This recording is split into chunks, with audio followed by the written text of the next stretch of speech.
Dear, I fear we're facing a problem.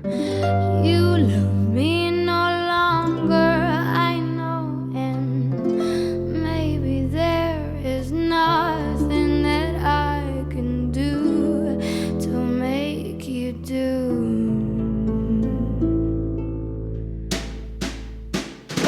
Mama tells me I shouldn't bother, that I ought to stick to another man, a man who surely deserves me, but I think you do.